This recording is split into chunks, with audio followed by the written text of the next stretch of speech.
Hello. My name is Victor Rivera, and this is D&Me, where I play with myself.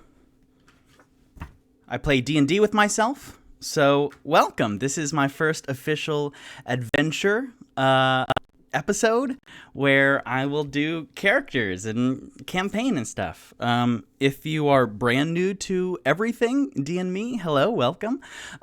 If you are rejoining me, then I have stuff on Twitch already, and YouTube, and Facebook, and Instagram, and Twitter. If you would like to subscribe and follow me and comment and all that stuff. So, let's see. This is a new one-man show where I DM and play 4 characters from campaigns past, and all the NPCs and monsters and baddies and. Before we begin, let me give you some rules about the chat. Please, first and foremost, please be nice to each other. This is a good game with good feels and good energy, and I want it to stay that way. So please be nice to each other. Secondly, have fun. Chat as much as you want. I will not be able to run the game to DM and play all my characters and follow along with the chat, but I promise I will read absolutely everything after the stream tonight. And so, here's a cool thing that I want to do. Please feel free to ask the characters questions and give them shout-outs as they do cool shit, because I want to take my favorite questions and shoutouts and record reading them out loud and answering them in character for next week's episode. So hopefully that'll be a cool and regular thing, but we'll find out. This is all an experiment, a beautiful adventure experiment. Just some timing stuff. I want to stream Wednesday nights on Twitch at 7 p.m. Eastern Standard Time, and then I will post the video on demand on YouTube Thursday morning. What is happening with my hand right here? That's funky. Oh, that's my die. My big old logo brand die. As the background. That's funny. Let's see. So, oh no. My thing fell out. My little headset. I got so excited that I pulled it out. Perfect. It wouldn't be the first stream if something technical didn't happen. So, hello and welcome. And then let's start the program.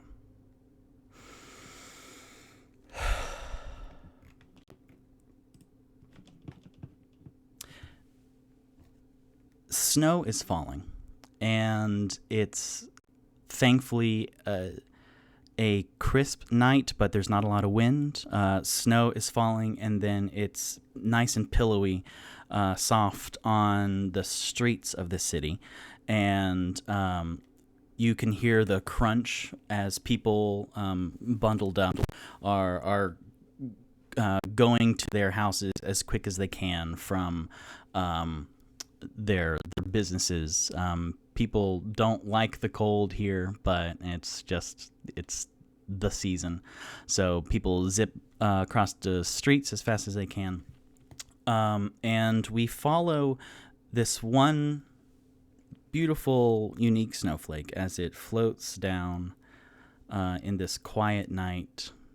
And then as it's about to hit to join more snow on the ground, then all of a sudden comes this figure, and he has these orange flame spirals,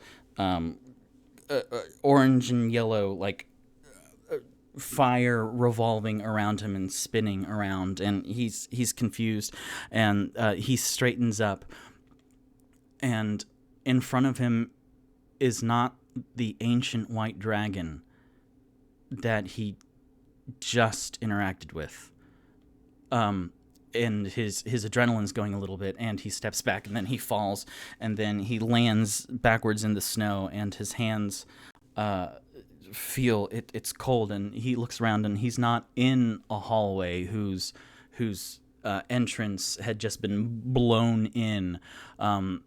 He is outside, and it's night now, and it's quiet. The quiet is ringing in his ears, and he can just hear that. This is a small figure. There's this gnome pushes himself to a sitting position and looks around, and it's a quiet street, and none of his friends are here. And then he starts getting concerned because there's no one really around. There are dark figures darting across the street, but they live in this city, so they see magic all the time, and they're nonplussed and non-bothered, and they just want to go home to their fires. So no one's looking at him. And this gnome, as he gets up, he's short-figured. He has a waft of brown hair, gnome ears, which are quickly reddening and pinkening due to the cold. He has I have in my notes a furly nude vest, like NEWED. So I don't know if I wrote down like it was a shirt, but then he freshly like tore off the sleeves. But I have in my inventory furly nude vest. And again, it's NEWED, not nude. We're not there yet. This is 6 minutes into the game. Hold on. He pushes himself up to standing, and he's wearing a brown attire, simple leather armor. And as he's pushing himself up and noticing his hands are still glowing this sickly electric green, and like from his wrists down, they're kind of like he does this number, and then like it's doing that thing with this green energy, and then he can see the bones in his hands, this dark green black, like he can see them, and that startles him. And then he sees his breath, and this is very disorienting. It's night now, it's quiet, none of his friends are here, and he's just checking himself. So he handles the backpack straps that he has on to make sure that that's there, and then he's just checking his pockets, and then he sees another the similar orange yellow flame across the way, in front of this tavern to his right. And the tavern, the door's closed, and light is pouring in, and then he can hear like ruckus and laughter and shouts and music playing, but in this quiet snowy street, the light is pouring in, and then he's on one side of the like stairway up and then the little entrance, but he sees the flame on the other side, and then he sees little movement on the other side. Like if he's 10 feet away from the stairs and the door, then it's another 10 feet that way. So this character is gonna roll, and for tonight's dice, I have this excellent little box, this chest that I got. I recorded a unboxing video from generous, amazingly generous and wildly supportive prezzies that I got from Amazon from my wish list, which I will edit and post soon on YouTubes. But this one, let's see, I have my dice in it. So, oh no, it's a mimic.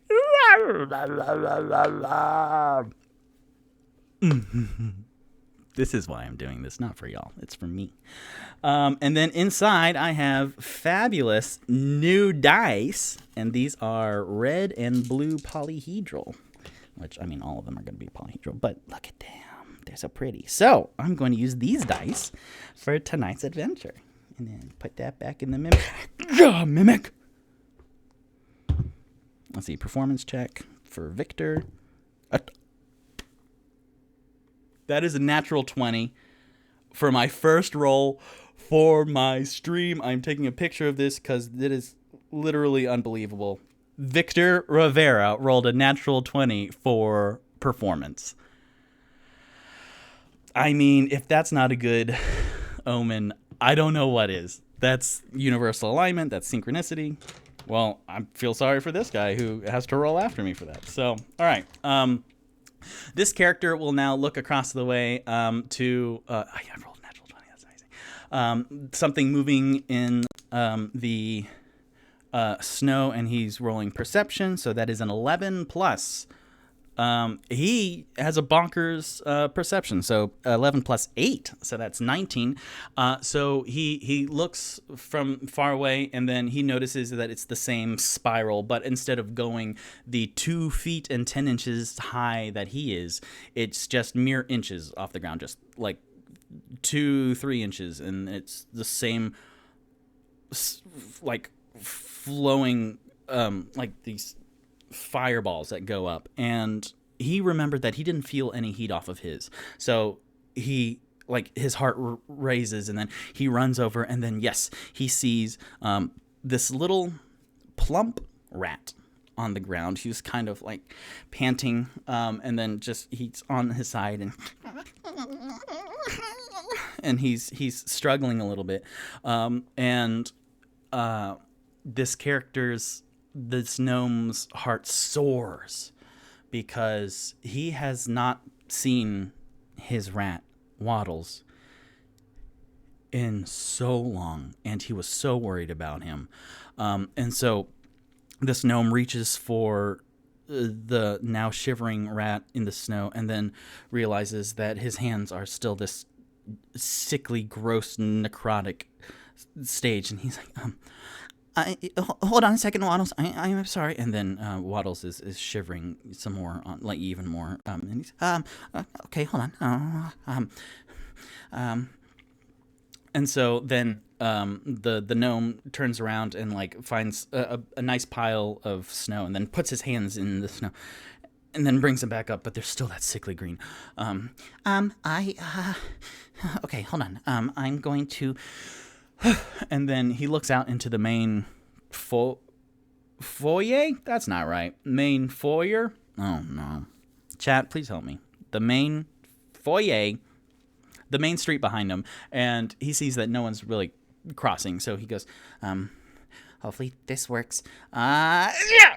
And so then he releases the cantrip poison spray, and then what normally, like, just this noxious gas comes out of his palm, but with this green energy, this electric lime green, like it pulsates out, and then what normally is a rather benign, it's a cantrip. So this is little cough. I'm not gonna say fart. Well, there we go. So what's normally like a fart out of his hand, just has like this bolt of energy that like goes into the snow from just his one palm, and then just it creates a deep crater in the freshly fallen snow, and then with that, then his hand regains color, and it's really weird to see this green turn into like this alabaster white, and like he is doing this so he sees like his finger bones moving, and like that completes that effect. So he's okay, so the next time I use that, then that's what happens. Oh, okay, good. And so then he goes back over to Waddles and scoops him up. Okay, no, I got you. And then Waddles, no, I got you. Okay, and he's breathing on Waddles, mainly to calm his own breath, because he's spinning right now. It's still quiet. The of the fires and the magic is disorienting, and like he's in his head right now, and he's trying to put together anything, but he can't. He doesn't know where he is. He's trying to warm Waddles, and he just sits there, like he plops down in the snow. And then he stands up because he doesn't want his butt to get cold and wet. So he brushes his butt off and like leans up against the tavern, and he to like the shadowy corner of the stairs, and he's there, and he can see. He's in like the shadowy corner, so he's just leaning up against a cold stone wall, and he's.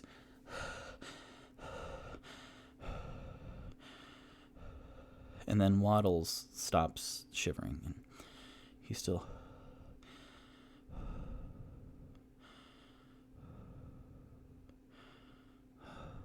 Okay.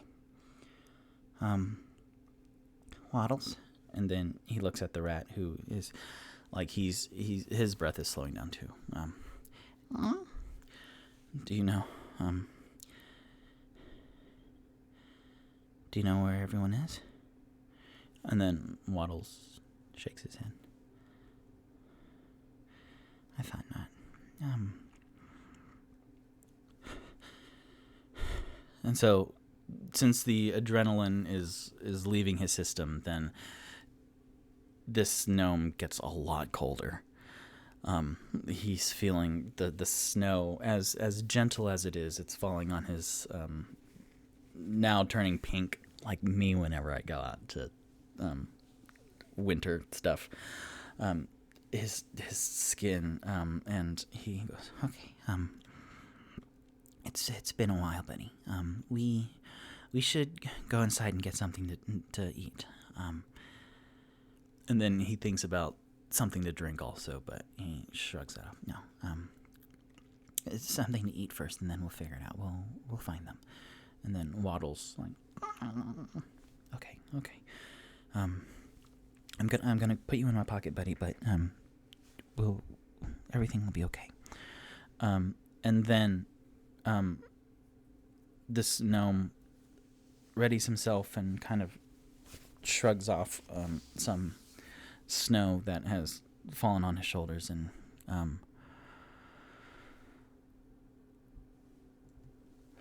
he climbs the stone steps and then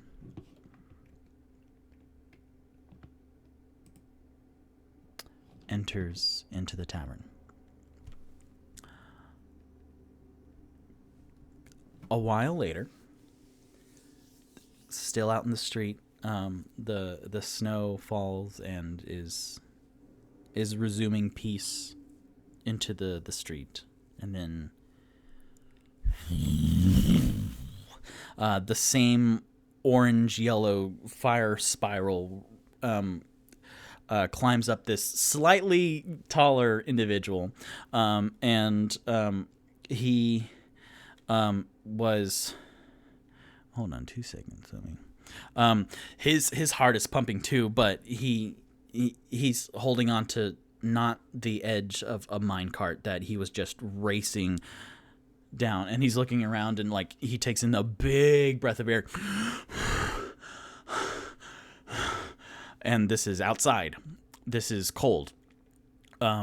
Where he was previously, it was desert and underground, and he was being chased. And then he looks around and then sees an empty street, and it's cold and it's night, and he doesn't see anyone, and he's slowly figuring stuff out. But then the last of the fire like balls like reach up the top of his body, and then he like looks around, and then he takes his weapon from his back, and it's clamped on there, and he double hands like this giant anchor, which he unsheathes, and it has like this.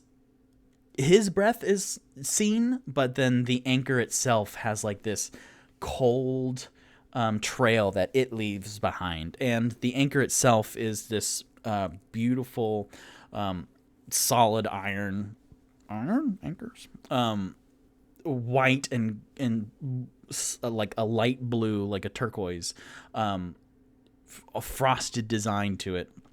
And then he attacks the fire with this anchor. So that will be, let's see, he will attack with his anchor, his ice anchor, oversized two-handed, and then that is another natural 20, which is amazing. I'm going to have to roll a lot more just to see if Spencer and Brittany, if you sent me loaded dice, kudos, that's rad. But no, that's great. So he rolls a natural 20 plus 6, and so he swings, and there are 4 fireballs rolling around. Speaking of fireballs, ladies and gentlemen and adventurers, I'll get back to what this guy does, but in a creative fit, I decided to do some art.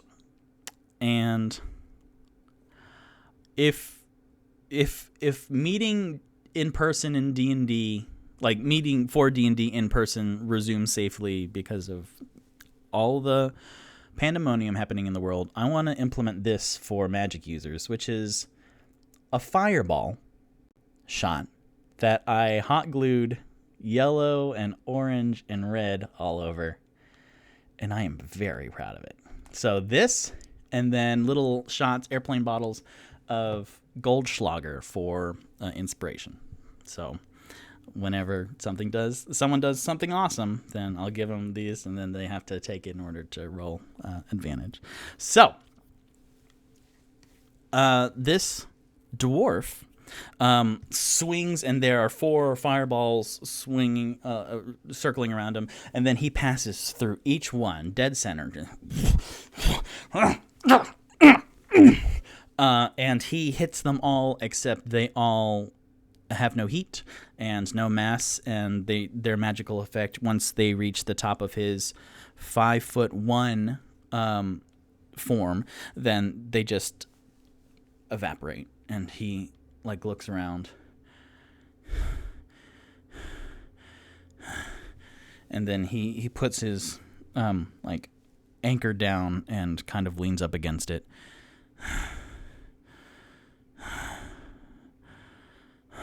And as this character is regaining his breath, you can see a 5'1" dwarf whose skin has seen a lot of sun. You can see crow's feet, and his hair is stark white, but he doesn't have age to him. His hair, it's quite a marvel. His beard is really great and cool to look at. It's kind of, it's not braided by any means, but it's kind of put together a little bit, and then it goes down to halfway down his chest, in these strands. But instead of hair ties or beads, these strands in them have vertebra. So individual vertebra holding these dreadlocks up front to match his dreadlocks in the back, and those go down to just the top of his pants, and those are dreadlocks also, stark white, but he doesn't look old by any means, even for the races with a whole bunch age to him. He looks really young comparatively, but super sun-kissed, super tan, which stands out with his white hair, and his arms also have he's a hirsute man, and that's stark white. Across the back of his palms and his knuckles have this white hair, and his yellow eyes are darting around, and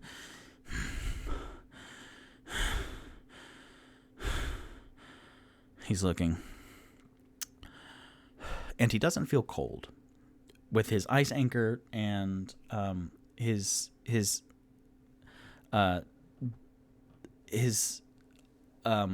path of the totem. He doesn't feel the cold. He does, but it's not unpleasant. The cold doesn't scare him anyways. No, what is it? The cold doesn't bother him anyway. So he's there panting, and then in his mind, instead of just the fight response, then his mind stumbles back into the flight of he's alone again. His friends, or the people he called his friends, at least, they're not here. And they abandoned him. This is just another in a long line of abandonment. And this character inevitably is alone. So he sits with that thought, and the thought falling through his body like the snow outside. And He sighs deeply. And then for like really the first time he sees the tavern to like behind him now. And he just his body, his mind is thinking complex thoughts, but his body remembers exactly what happens when he's alone. So he starts just mindlessly trudging up the stone steps and into this tavern. Now, cut to... let's see him. There he is. Cut to inside. The gnome went inside.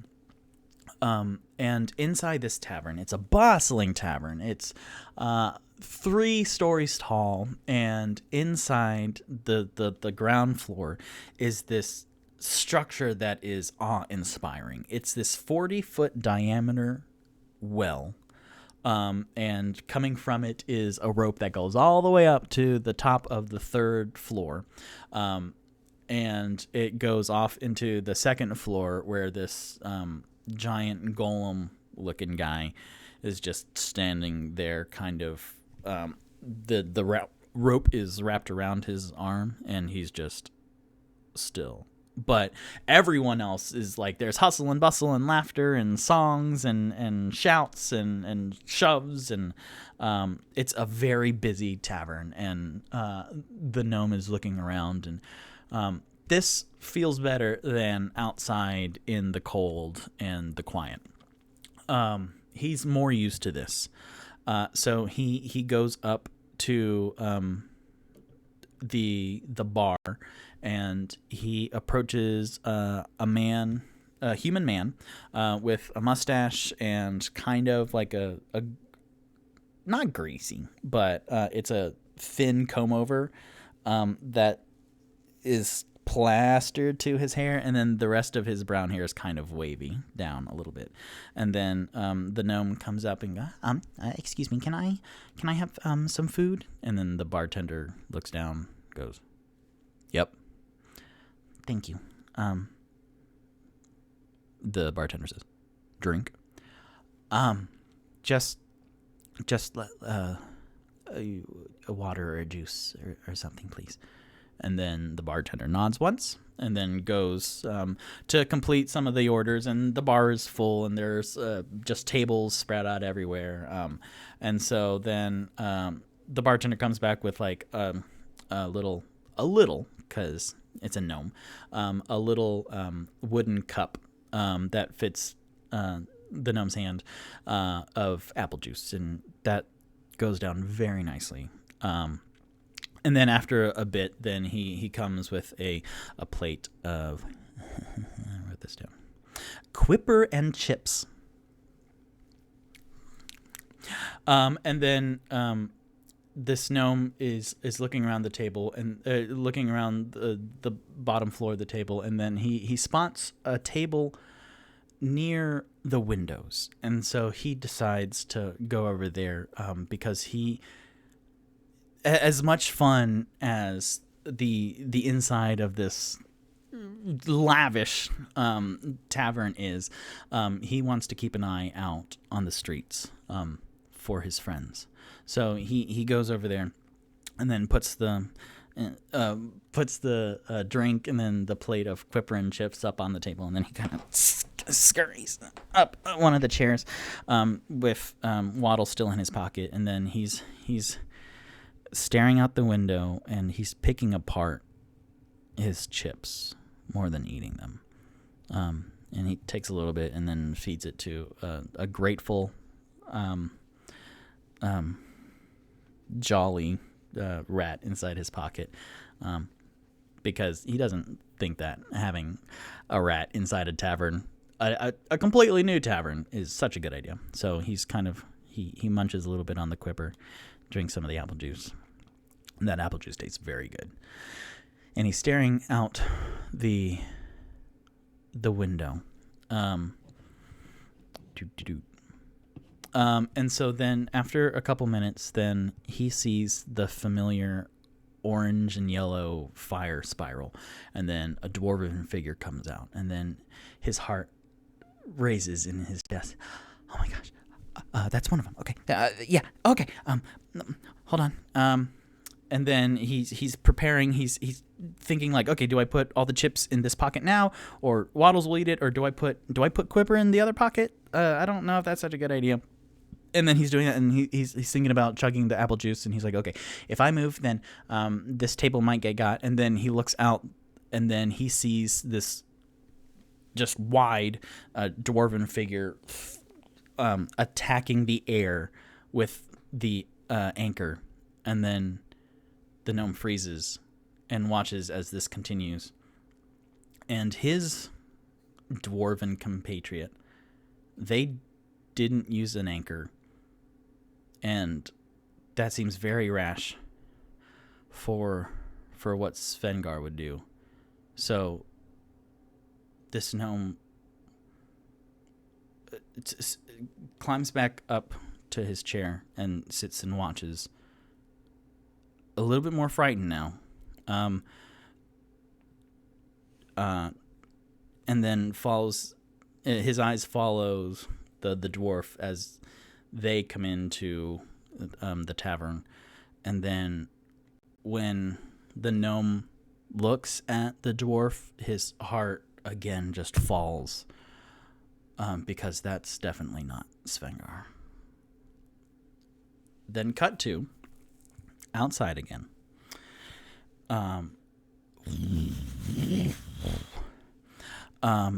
This individual, much taller. How tall is this one? Oh my gosh, I don't remember. Oh, I have the character sheets right here. Lord have mercy. I have so many character sheets, y'all. I have, well, obviously 4 character sheets, but each one has 2 pages. 5'11". This half-orc, 5'11", is stock still. And then there's a lot of sensory information now. He is standing there, and then the orbs, like the fireballs, come up around him in the spiral, and he's watching them, and he's registering that it's cold, it's night. He is not where he was.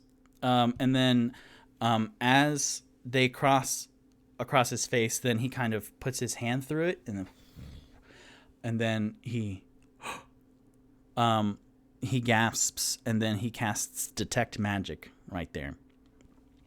Detect Magic. Yeah, level 1 spell slot.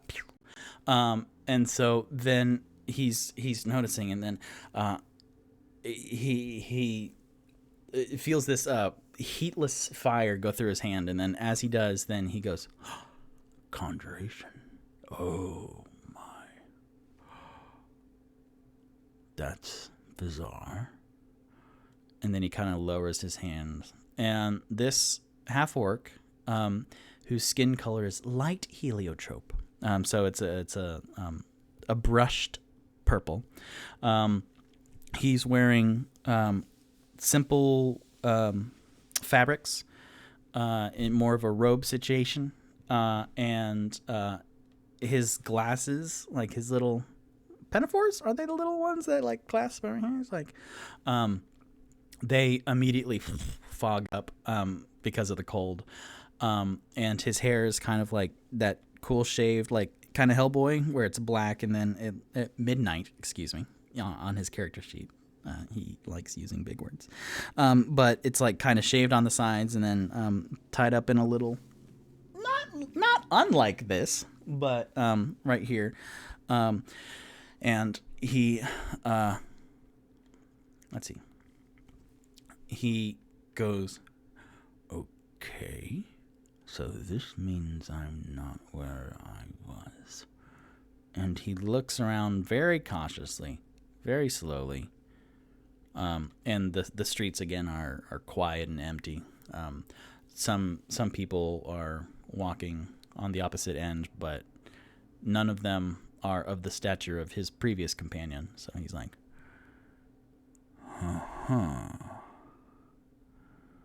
okay. And his brow furrows, and he goes, well, it's cold. It's very cold. Okay. And does he have any... Well, of course he has magic, but does he have any magic? Not really. To warm himself up. He has Ray of Frost, which is the opposite of that. As a little BTS behind the scenes, I have... Because character sheets, I told you, each character has 2 different character sheets, but I have made a cheat sheet, one of many, and then this is the first third, and that's the second third, and the third third. I'll show them to you later, but it's pretty neat. So, not wanting to cast the cantrip Ray of Frost, then he goes, okay, and again he looks around for his little friend. No. And then he looks up at the tavern.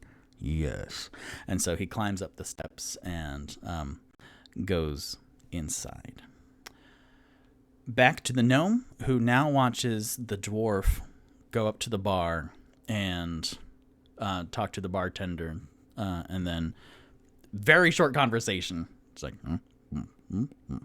And then the bartender comes with 2 huge metal flagons and then places them right in front of the dwarf. And so the dwarf picks them up. Oh, let's see our half-orc friend.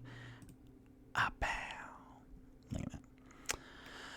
So the dwarf gets these 2 metal flagons, and then he trudges.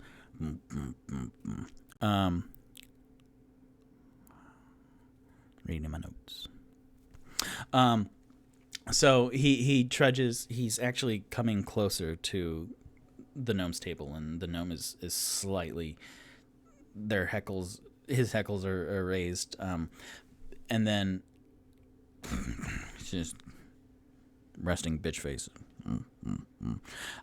Coming towards him, and then he veers off, and then there's a fireplace on this side of the wall with the windows, and then he finds one of the chairs right open right there, and then he falls into it, and then he just and then wipes his mouth, and then has the empty right now on one end, and then just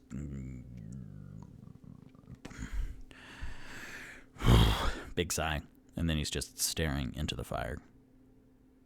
And then the gnome, watching all this, just stares. That was impressive. He talks to his pocket. And then with absolute visual confirmation that this is not his friend, then he looks back out the window. Excuse me.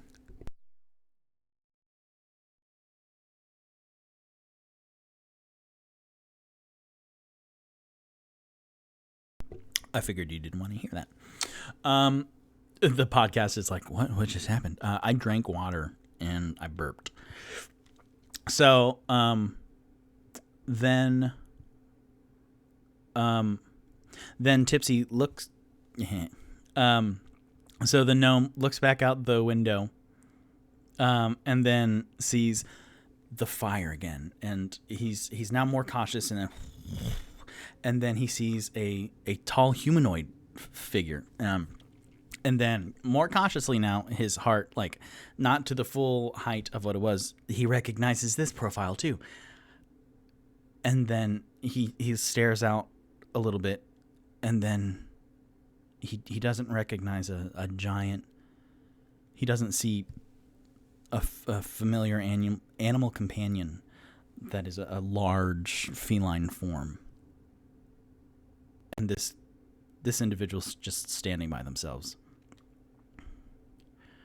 And then as the gnome's eyes adjust to the outside darkness, then he realizes that this is not his friend either. And then just his heart completely sinks, and he looks down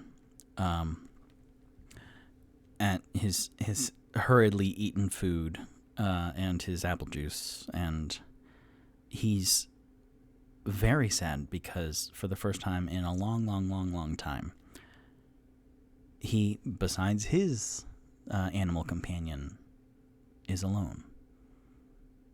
And despite the din that is all the noise and merriment happening inside the tavern, he feels more alone now at his table than outside without anyone. Back outside, more fireballs, and a giant figure comes out. If the camera was like starting at the bottom and then tilting upwards, then you would see these two tree trunk legs that flow up, not flow, but they're just stocky, and then the camera goes up, and then you see this hulking figure, this proud 7'3", it just keeps going. The camera just keeps going up and up and up and up. Near the shoulders, then you can see weapons sticking out. One is a giant quarterstaff, and then that's from one end, and then the other one is 3 guitar necks, loot necks that are race car red, like that shiny, and then halfway up, then you also see a trunk and curved tusks that are scrimshaw, and some have holes drilled in them and others have ridges, and it culminates into this proud elephant head with giant brown ears, and standing there, the biggest yet is this Loxodon form standing in the street.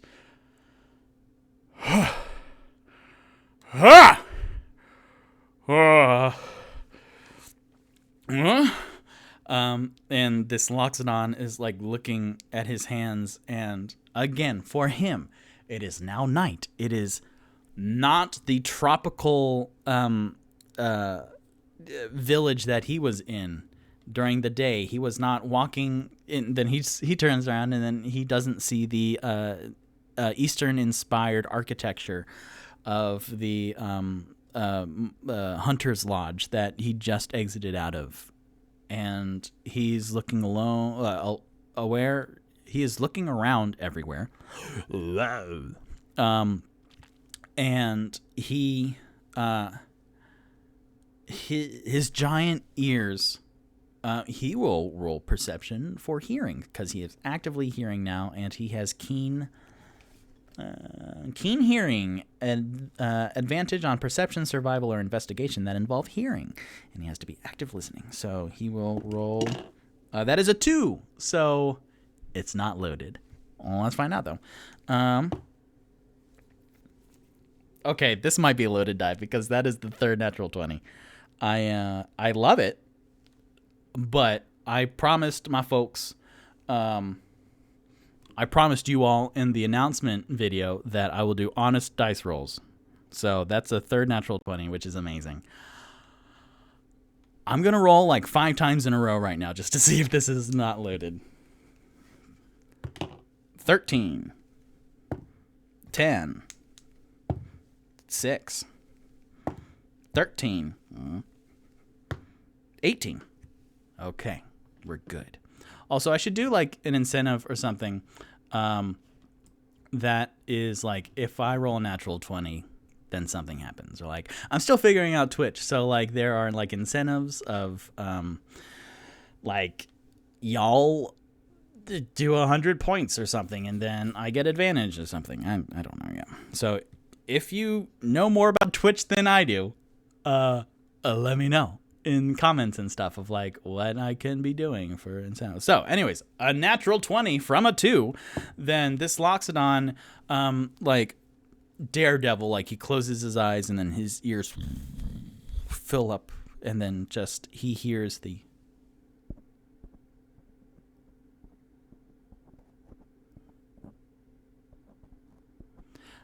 freshly fallen snow, which is actually very good Foley work on my part.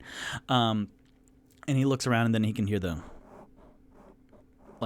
trudge of people walking, like the crunch of people walking around hurriedly to one destination to the other. He can hear the joyful rapture happening inside the tavern. And he can hear music, which he that perks up his ears, but he's still listening around. And then let's see. He doesn't hear anything else despite a natural 20. He doesn't hear the shrill of some of his companions or the inevitable like shatter of like something ceramic or wooden. And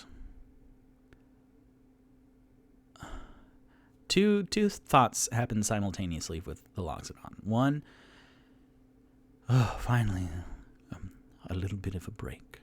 The quiet is welcome because he's had a couple days, man, just full throttle with chaotic adventures. So like this.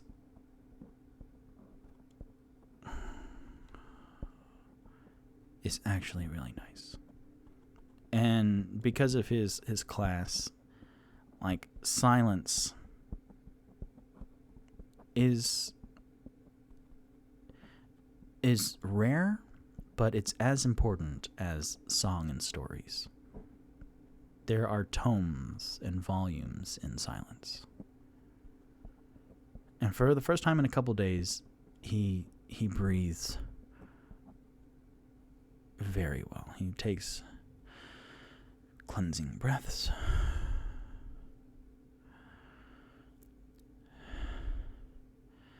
And then on his third breath, he realizes that with him,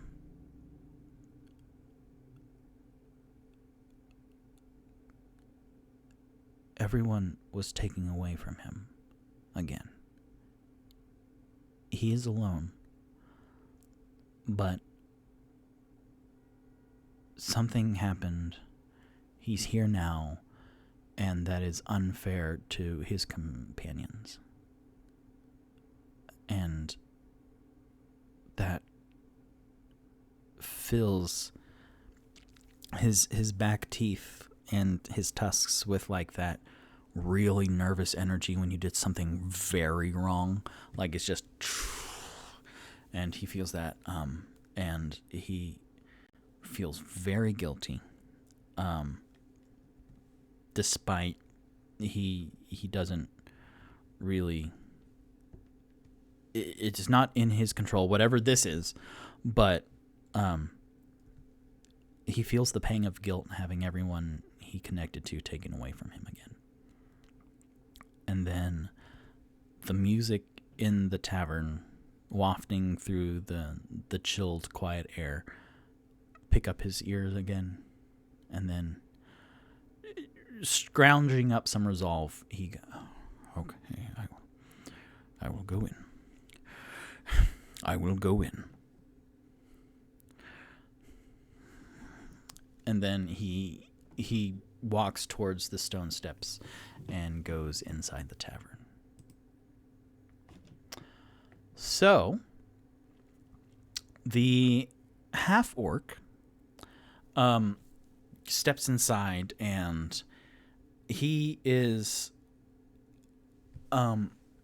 not worldly. His experience of the plains and just adventure is all brand new to him. So when he walked into the tavern, he was hit by a curtain of noise and smells and just visual delights. He sees 3 stories filled with people and stories.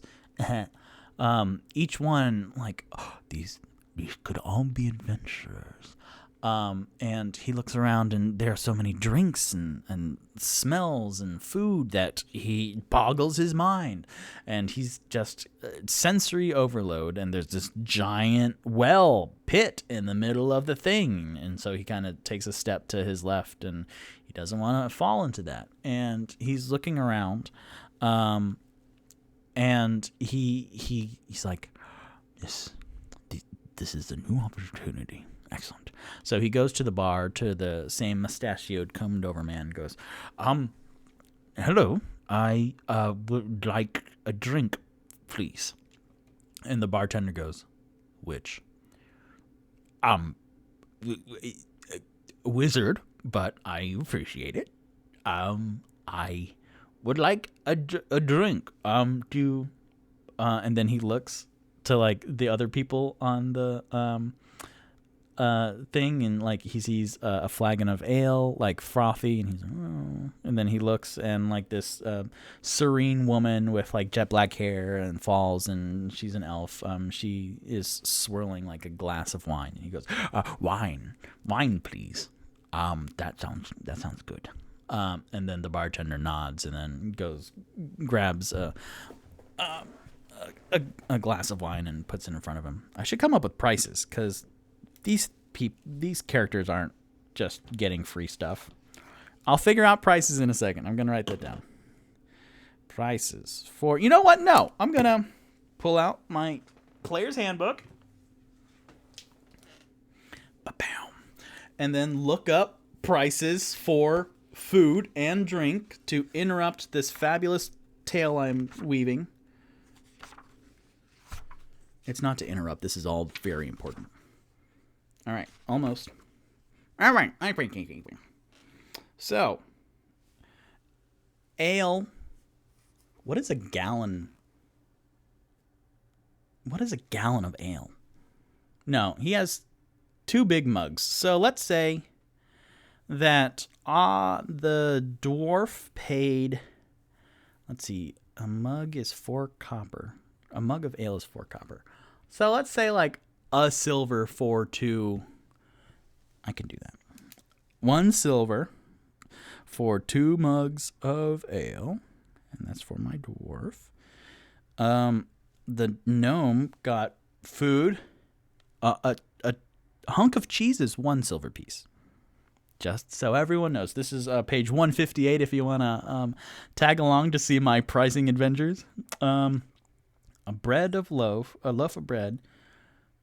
What did he get? He got quippers and chips. And then, so let's just say, oh my gosh, so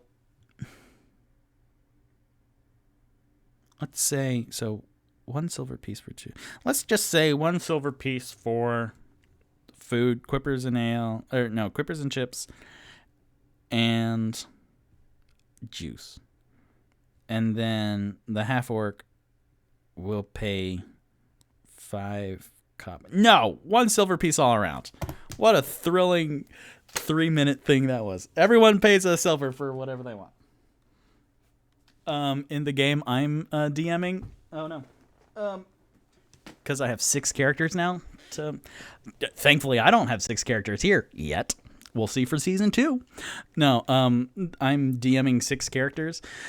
And after a while, I was like, I don't want to come up with prices for ales and food. So they have like a little headquarters called the Turtle Tavern.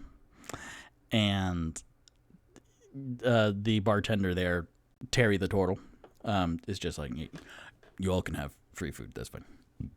Excuse me. But anyways, 1 silver all around. That's great. Let's see. So after the 1 silver glass of wine, then the orc kind of has, like, gets it and then is holding it close to him as he is kind of just like looking around, just soaking in absolutely everything, because he was sheltered, and this is all very exciting. So he's walking around. He walks the opposite way. So he walks around, because the dwarf kind of went straight to the fireplace, and the gnome is right over there on the table. So he's going to walk around the open pit. And it's not an open pit. It's like there's, I would say, like, what's a normal, like 3 feet of like stone lip all around it. And as the half-orc gets close and kind of just peers down into the pit, the rope just disappears into darkness, and there's no like stairway to get inside. And so then he puts together, because he has good wisdom, huh? Or is he the intelligence? Let's see. He has okay wisdom, but his intelligence is real good. So he's looking down, and then like there's no rope, or, well, I mean, there's the rope, but there's not like a ladder or steps leading down. So he puts together that this rope, and then he looks up to the top, the ceiling, and then over to the golem, who's still stock still with the rope wrapped around his arm. And he puts together that in order to get into the pit, like deep down into whatever this is, then you have to use the rope. And so he like looks down, and he does not see, well, here's something interesting. Can he do a little cantrip to see light or anything? Sure. Oh, okay, this is interesting. So he has cantrips of Mage Hand and an improved minor illusion. Oh, he has prestidigitation. Let's do prestidigitation. So, because I was going to argue, or not argue, but think about the ramifications of if Mage Hand and improved minor illusion suffer from gravity. And I want to say no, because like he would summon something above the pit, and then he could just have it hover, but he was interested in like seeing how far it'll fall down, but also there's a range to that. So let's see, prestidigitation, page 267. I have page numbers for every spell. Prestidigitation. So, oh, that's only a range of 10 feet. Okay, well, he knows that. So in a...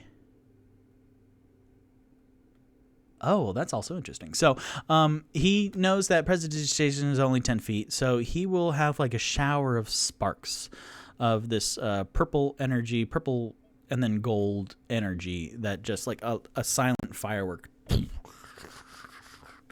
happening the hypotenuse of 10 feet from where he's standing inside the pit. And then it lights up the 20 or so feet around. Well, okay. Light works, 40-foot diameter. Yeah, no, inside, then that's a 20-foot radius. This is the fun part of D&D, is math and figuring out prices. So he lets off some fireworks inside, some silent fireworks, unless it has sound. I don't think it has sound. He can instantaneously clean or soil an object no larger than 1 cubic foot. So he lets that off, and then he hears, he sees the stone walls of the pit, and it's just cobblestone all the way down. Every once in a while, and it's only very limited darkness that he can see this, but there is like one of them outcroppings that's like a window, but it's dark, it's black, and so he's,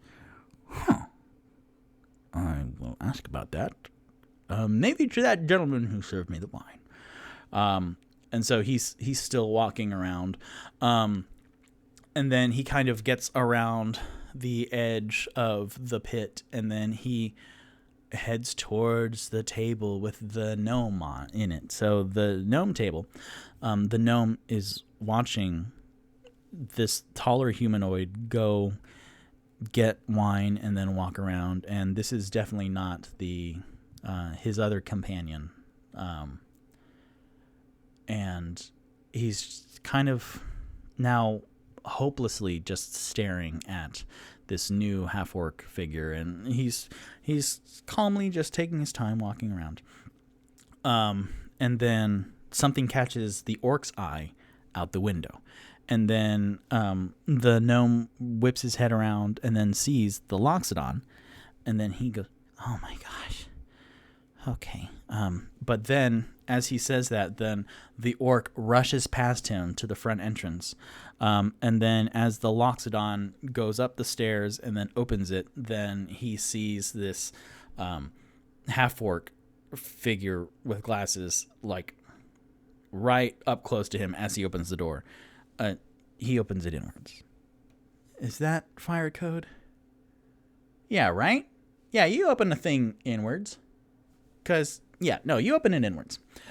So he opens it, and then there's... and remember, my Loxodon's 7'3", and my half-orc is 5'11", so there's that difference. And then just staring out, like, the glasses are glinting. And he goes, what was that? Was that you? And then the Loxodon looks down. Was what me?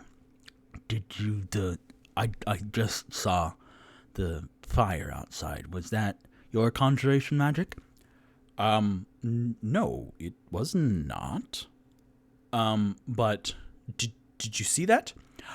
Yes, I saw that, and I was also a participant in that. Oh, that is interesting. What is your name?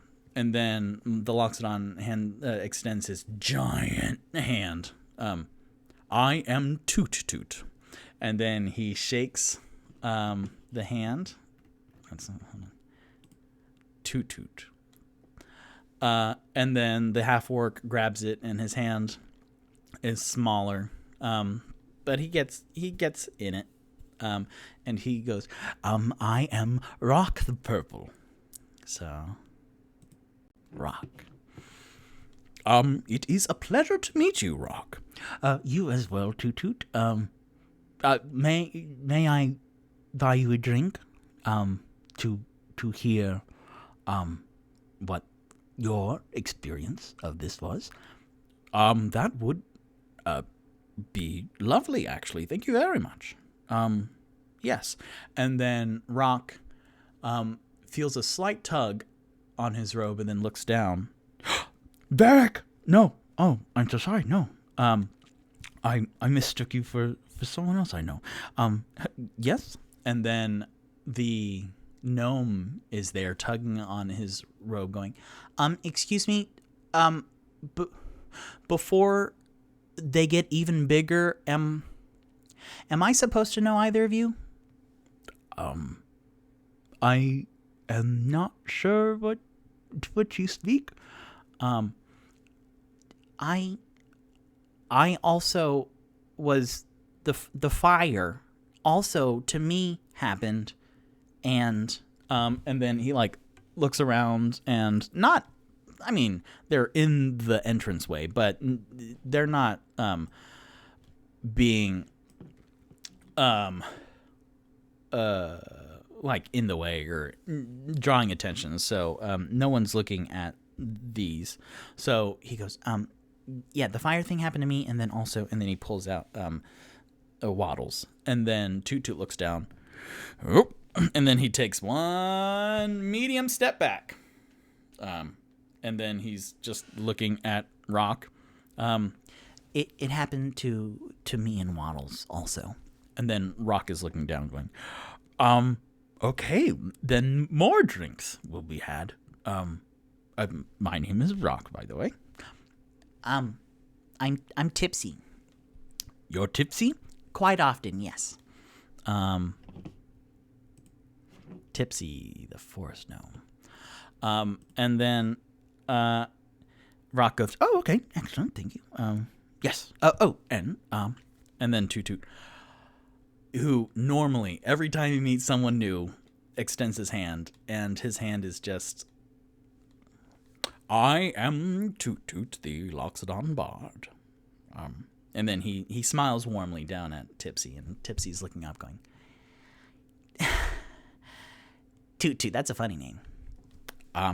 Yes, thank you. What, Waddles was it? And then, Tipsy goes, oh, yes, his name is Waddles, and I love him very much. And so he gives him a peck on the head, and then Waddles kind of, and like nuzzles up against his hand. Okay, great. But I will put you back in my pocket. And then Toot Toot. So then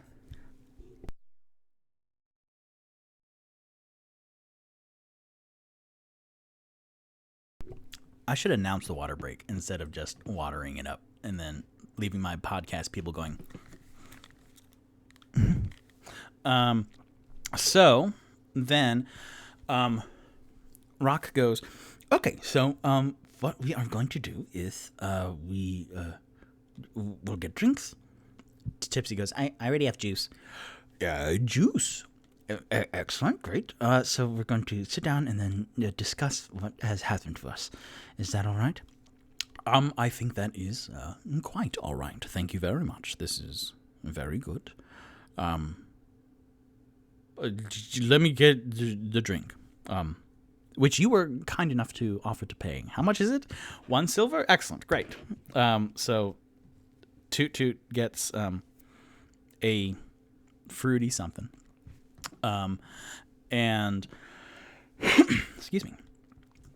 So they all find a table. They sit at the table where Tipsy was.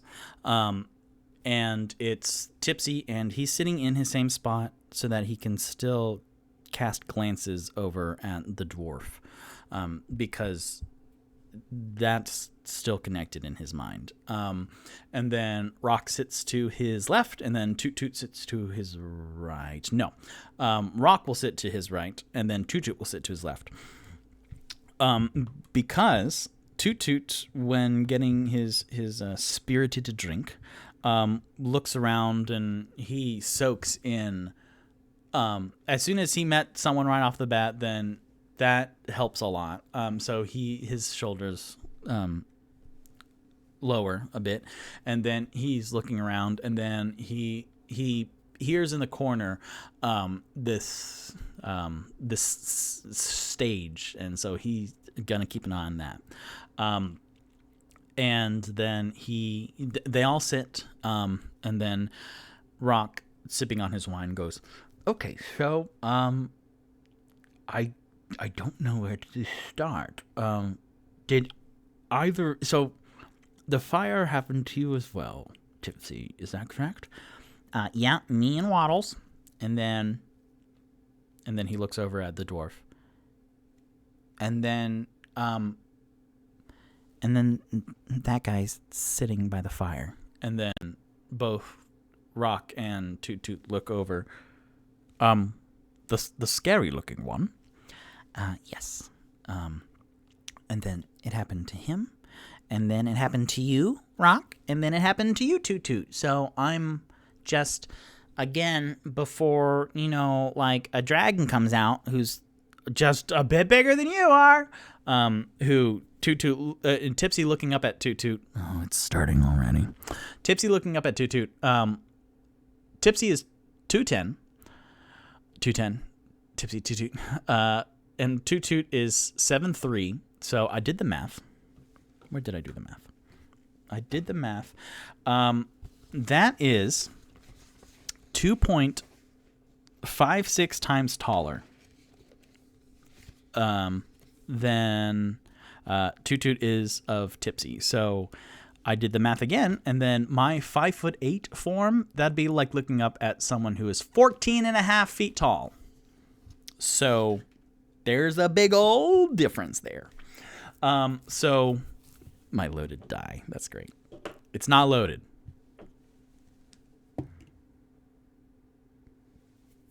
Okay.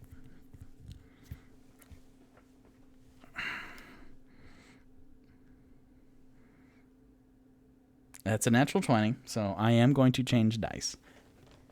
Spencer and Brittany, I love it very much, but I can't cast suspicion on it too much. I'm going to use a critical roll die. I'm going to put that down. I'm going to put it back in the Mimic. 4 natural 20s in a row, baby. Not in a row, but in a session. That's pretty much what you're going to get with this extremely good storytelling. It's going to feel like natural 20s all around. All right. Put this pink in the... and then put it in the Mimic.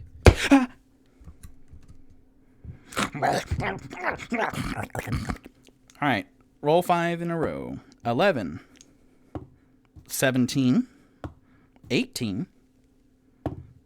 11. 9. Okay. This is a critical roll die. This is Vaxalia's. So, we'll do that for a little bit. Figure out. Just one more. 13. That's all the higher odds. Cool.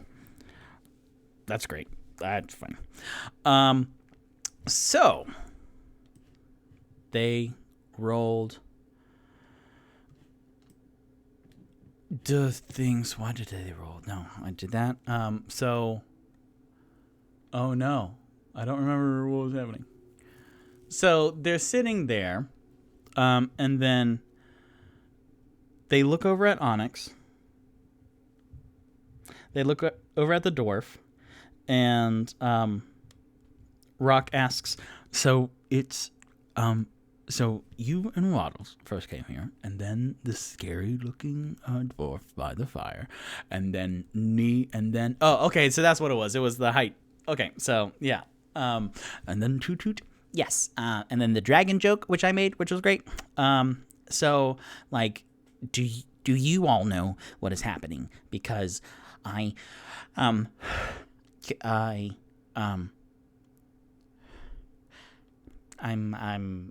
mean, besides you all right here, right now, I am alone. Besides, of course, Waddles in my pocket. And Tutu goes, alone. Yes, that. I feel the same way. And Rock goes, I'm okay. But yeah, I missed my. I had a companion who was. Of the smaller kin as well.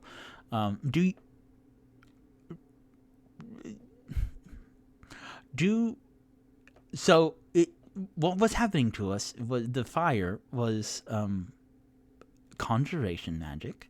Do you know anything about that?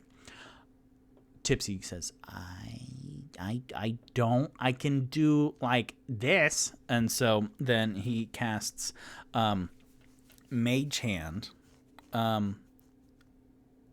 So on page 98 of the Player's Handbook, it's like an advanced form of Mage Hand. It's called Ledger Domain.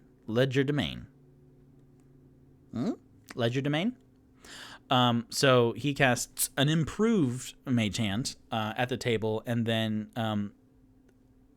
Mage Hand would normally be like a spectral hand, but because it's Ledger Domain, then it is an invisible Mage Hand. So one of his quippers, this half-eaten fish stick, kind of just floats in the air and like does like a little Charlie Chaplin with the potatoes dance like on the table, and like goes over to Rock's wine glass and just boom, and then like it's acting like it's dizzy.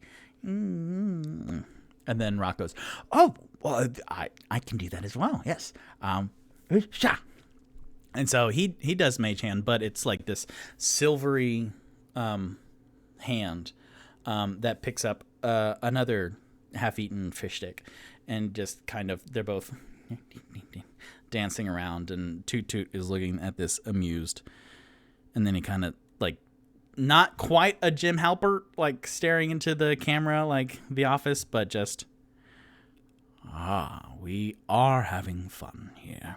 Because just this echoes into his past of like maybe some chaotic friends.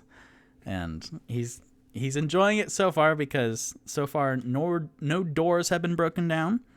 It is just light fish stick play. Oh no. Also, I've decided that if at any point in time a character does something that breaks me, like if I what is it? Corpse is what they call it in England, where I break or I laugh out loud because of something a character does, then I will give myself inspiration for that character so that they can do some dope ass shit.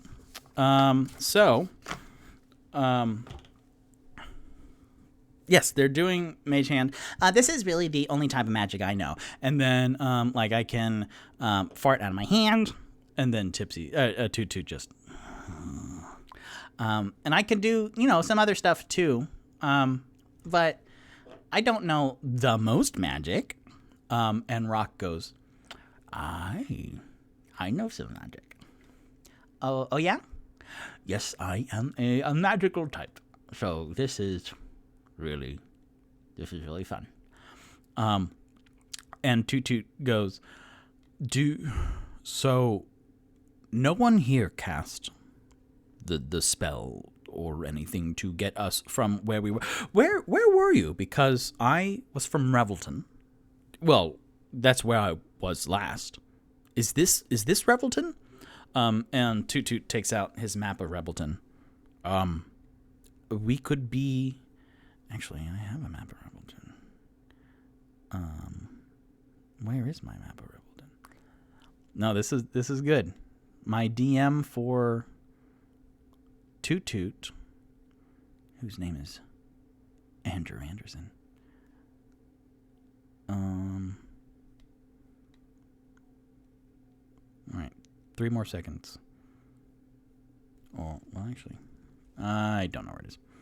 So, it's somewhere. I have it. Oh, do I have it over here?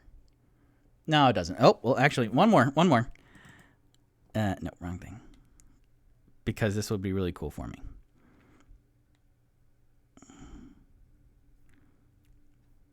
Okay, 3 more seconds. Because not the map of Revelton, but yeah, I found it.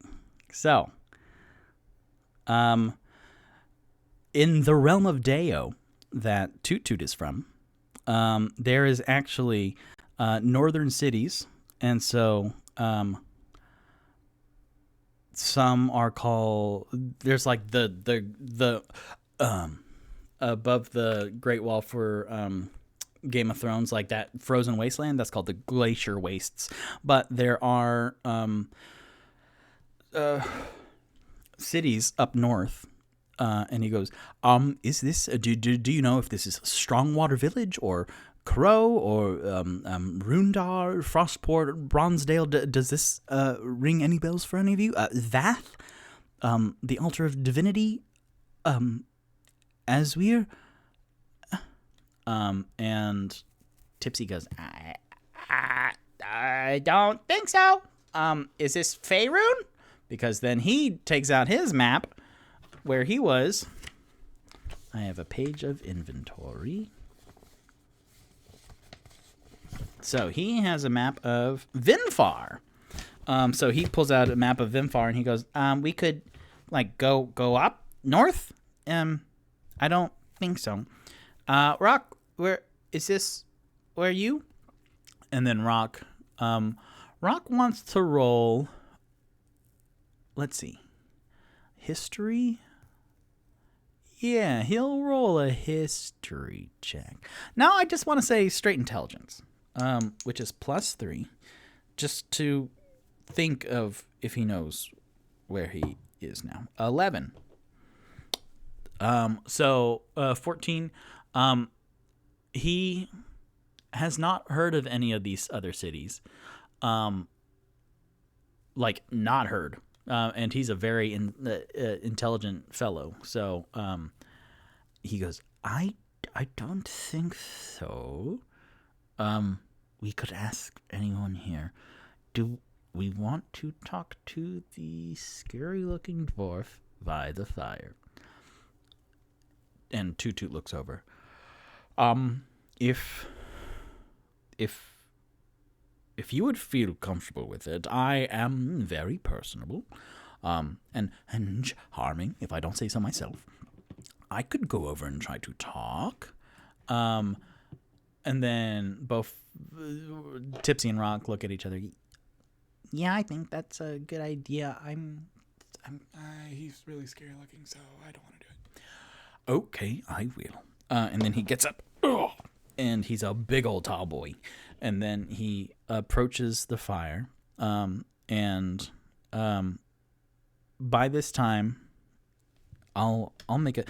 I plan to watch these after I do them, so I will write down how many silver everyone spends, because during their talk and finding the table, then the dwarf went up and got 2 more flagons and then just plopped right back down in his comfy leather chair in front of the fire, and then he just and then Toot Toot walks up. Hello, I am Toot Toot, the Loxodon Bard. Do you are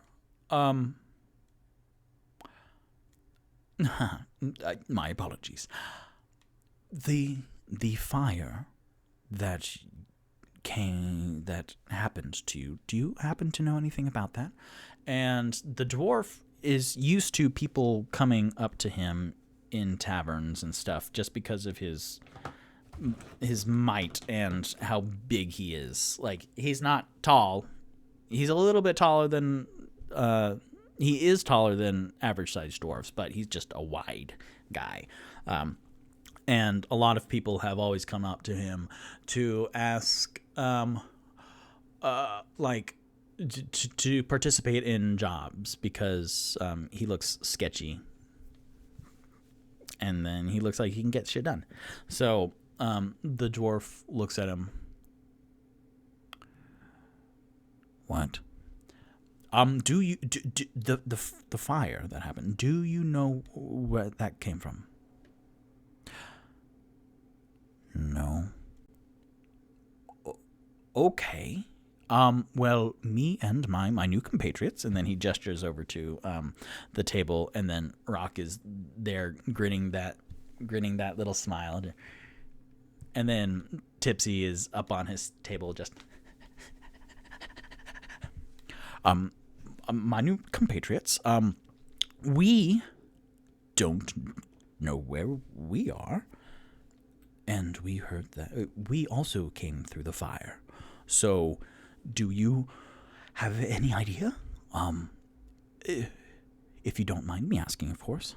Also, you have a bit of purple on you. And then the dwarf looks down, and then kind of stained on his pirate garb is like this dried up, flaky, like purple blood that came from some of the things he was fighting beforehand. He goes, "Oh yeah, I didn't do the magic." Okay, that answers that. Would you like to join us over there? For question, do you know where we are? No. Okay. And then he looks over at Rock and Tipsy, and they're both kind of going, eh? And Toot's like, I don't know. And then Rock at this point, okay. And so he gets up and then walks over to the dwarf. Hello, my name is Rock. I'm a half-orc wizard. I am a connoisseur of magic, a magic practitioner, a mage. I can help you if you come. What is your name, by the way? And the dwarf goes, Onyx. Onyx. What a good classic name for a dwarf. Yes. And then the last one. So if you wouldn't mind, we will buy you more drinks. But we have this gaping question, and we don't know exactly what to do. So could you please? And then Onyx kind of huffs and then grabs the one tankard that he didn't finish yet, and then he downs it, and then puts the glasses just on the side table. He does not take them to the bar. And then he goes, ale. Ale, yes. We could get you ale, absolutely. We will be right back. That is our table with our smaller friend. And then Tipsy's like, what? No, don't bring him over here. Don't bring him over here. And then Onyx just walks over there. And then Toot Toot grabs Rock by the arm. Could you please follow me? Yes, of course. Then they go to the bar, and then they wave down the bartender. Two ales, please. Do you want any more things? No, I'm good. Actually, yeah, another wine, please. And so all these silver pieces. And so then, okay, Toot Toot says, so Rock, I don't know where we are. Excuse me, sir. Barkeep friend. Yeah. This is an unusual question, but magic and adventuring. Where are we? And then the bartender cocks his head a little bit. The yawning portal. Oh, that is the tavern. The tavern, and that makes actually sense because of the gaping. Great. Where? Sorry, one more question. Where is the yawning portal? What city is it? And then the bartender kind of looks and goes, Waterdeep. Waterdeep. Yes, Waterdeep. Great. Thank you very much. And then they get the drinks. And then as they're walking back to the table, Toot Toot goes, Waterdeep. I have never heard of Waterdeep before. And then Rock wants to roll a history check or intelligence. He'll roll intelligence. 3 + 3 is 6. Rock goes, I've never heard of Waterdeep either. This is not where I am from or where I was adventuring. Where were you from? Revelton. I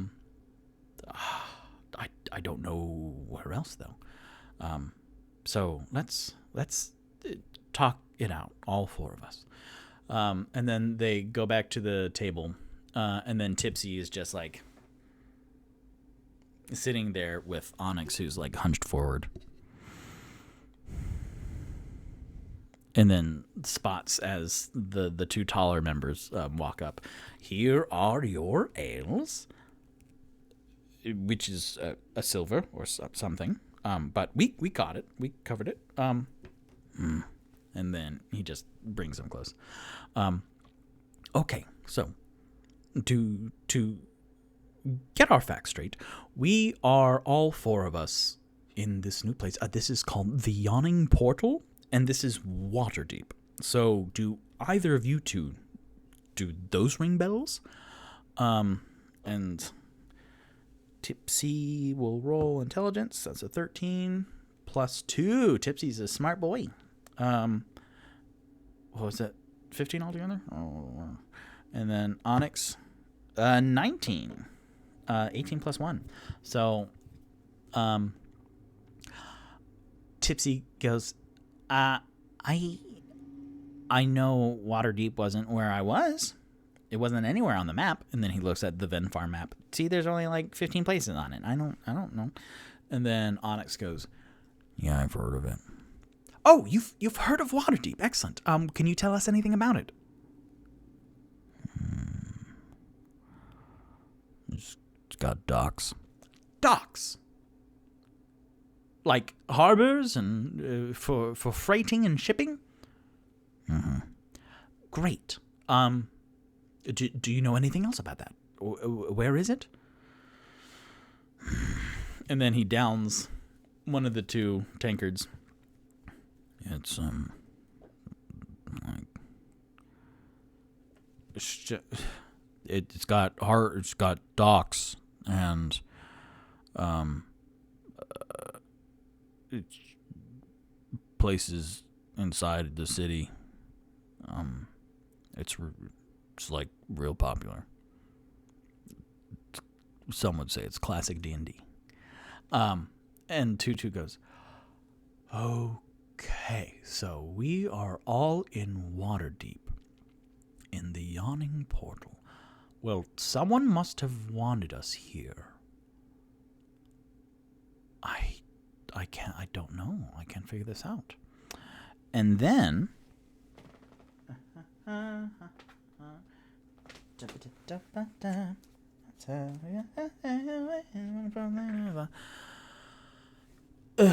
then all the noise is eclipsed by a shout. "Ya pig! You like killing my mates, does ya?" Then a 7-foot-tall half-orc is hit by a wild swinging punch from a male whose shaved head has a huge eye-shaped tattoo on the crown with lots of lines coming down from it. 4 other humans stand behind him, ready to jump into the fray. The half-orc cracks her knuckles, roars, and leaps onto the tattooed figure. But before you can see if blood is drawn, a crowd of spectators clusters around the brawl. What do you do? So, my boys, they will start up and look at it, and then Onyx will be the first one to kind of lean back, and then he downs the other tankard, and then gets off the chair, and then not waddles, but he huffs past, and you can see the crowd disperse. If something's walking through tall grass, then it's kind of does that. But people move to the side as Onyx goes, and he unsheathes his ice anchor, and then Toot Toot goes, "Oh, well, we lost him. We should go check this out." And then Rock goes, "Yes, we could maybe help." And Tipsy goes, "I need to figure out something better to say then." But Tipsy says, "I got this." And so then he would hide, he would hop down and then hide underneath the table, and then kind of go off. And then so Onyx is leading the pack, but then my 3 boys are cutting through the crowd. And then I will roll initiative. So let's see.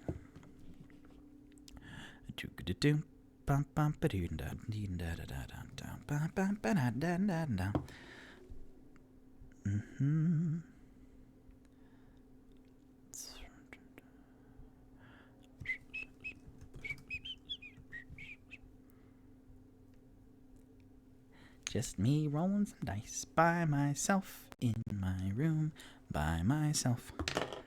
Oh no, that's not a high number at all. So I've got a 19 and a 2. Oh boy. I figured out half of this. I didn't write down anyone's name.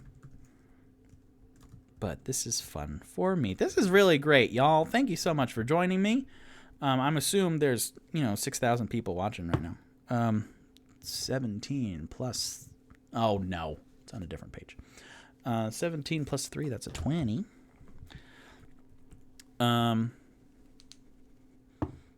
That's a 13.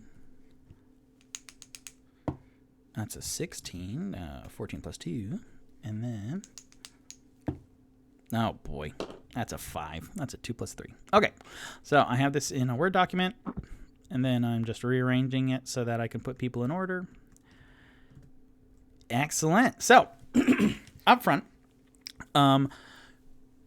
Tipsy, fighting his way through the crowds, he is actually going underneath people's legs because he's that small, which is great. And he goes around, let's see, he would be considered hidden in the crowd. So what he sees after like peering through people's feet, and like there's a huge crowd gathered, like everyone pretty much just, and this is towards the front of the yawning portal, and there's a whole bunch of people around where the bar is, and then at this side of the portal itself and at the doorway. And Tipsy sees the 5 men. It's 5 men, right? 4? Yeah, it's 4, and then the tattooed head guy. 5. He sees them wailing on this 7-foot-tall half-orc woman whose skin is like this light turquoise. And they're just pummeling on her. And Tipsy goes, well, see, that's not very fair. And he attacks with... Let's see. He will do... Y'all hear that siren? 8:35. He will do 2. He will throw... Ooh. No.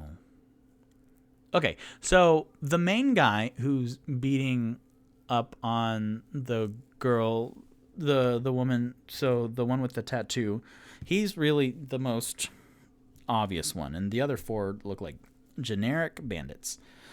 So they're all punching, and so he throws a dagger at that guy with advantage because he is hidden, but it's also against the thing. Sneak attack. So that's a 18, 12 plus 6, and then a 17. So that's 30. Nope, 23. The bandit has a 12 armor class, leather armor. So how much damage is that? Wait. So both of them hit. Okay. I'm figuring this out because this is the first time I'm battling with myself. So he throws the first dagger, it hits, and that has sneak attack on it. So that's an extra D6 damage when sneaking. So 1, 2, and then 3. I have a Taco Bell cup full of dice, if you didn't know. So this on top of a dagger, which is a D4 plus 3. Boy, howdy, this is going to be loud. It's going to hurt. Plus 3. So all of this together, that's the first attack. All of these dice are loaded. That's great. So that's a 6, a 6, and a 3, and a 1. So that is 16 for just that. Plus 3, 19 damage. Oh my gosh. Okay. So with that. Okay, hold on. Let me. Okay, 2d8. And 2. So 19 damage with the first one. 6 plus 2. 8. So 19 damage. Oh boy. Okay, so Tipsy is in legs and then just chucks the first dagger. And then it... If you're just looking at the fight, then it's... And then the man with the bald head and the eye tattoo with the lines, like, you see his eyes just go... And, like, he was rearing back his fist to punch the orc woman again. And you see the life escape from his eyes as he goes down. And the other bandits, they... So, let's see. Yeah, so Tipsy's hidden, and then he did a dagger with sneak attack damage. But he has a bonus action, so he could do 2-weapon fighting. Oh, but if it's a light melee weapon, use bonus to use second light melee. But if it has the thrown feature, then he could do that also. So he will do that. He will use his bonus action to throw another dagger at one of the other brutes. So that is a 2 plus 6. And then the other dagger just clatters off. And he needs to get those daggers back. Tipsy, get daggers back. 840. So I have 2 notes to myself. One, figure out how many people paid what for silver. And then Tipsy needs to get his daggers back. Because I'm a stickler for continuity. How's everyone in the chat feeling? I'm just going to look nice. People like it. So that's Tipsy's turn. The bandits, one of them flat out died because of a dagger. And he was the head of the thing.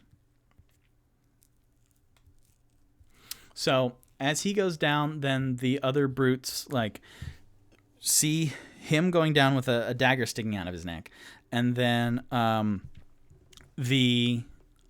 just a second dagger that came out of the crowd and flies off to the things. And one of them goes, whoa. Okay, so they're coming in from the crowd. I'm going to get... What's his name? What's his name?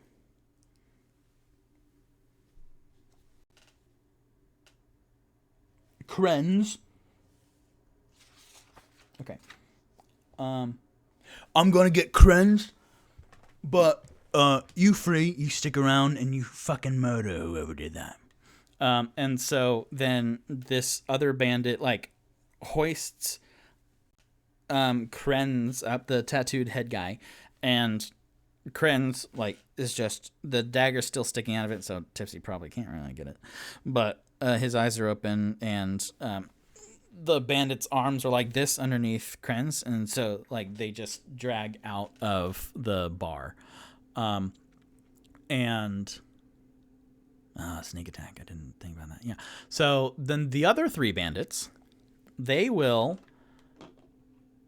oh dear. So Tipsy's hidden. Oh, but would Tipsy still be hidden if he throws the dagger? Would that negate his hide? I think it would. So then one of the bandits, yeah, I think he doesn't even need to roll for this. So one of the 3 remaining bandits looks and then sees Tipsy there in the legs of someone in the front of the crowd, goes, "Let's." And then one bandit will go after Tipsy. And then the 2 other bandits will just pull someone random out of the crowd to wail on. So that's interesting. So as the Tipsy bandit, as all 3 bandits, boy howdy, this is fun. This is what I wanted pretty much for me, is to create scenarios and then having to think out all the logic. Because D&D is very just all the little things happening to align. So the first bandit sees Tipsy and then goes over, but that exits out of the half-orc's melee range.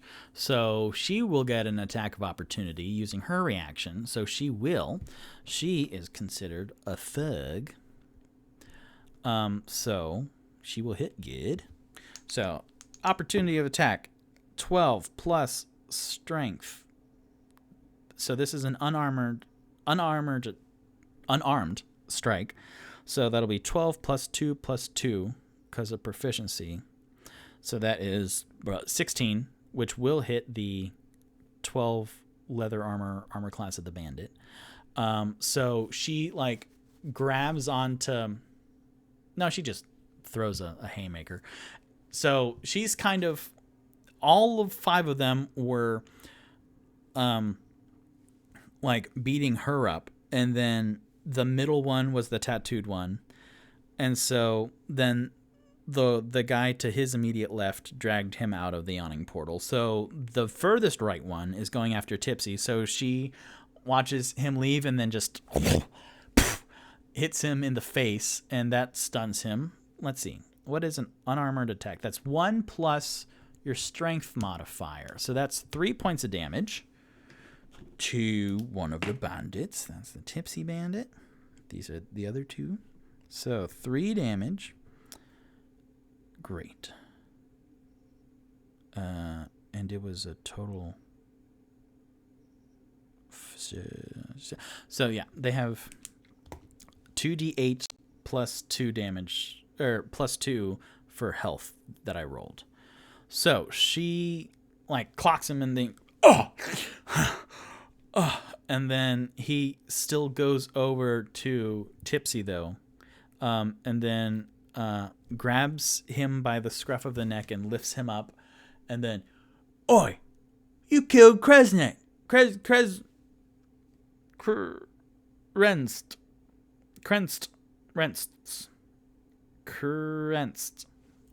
You kill that guy."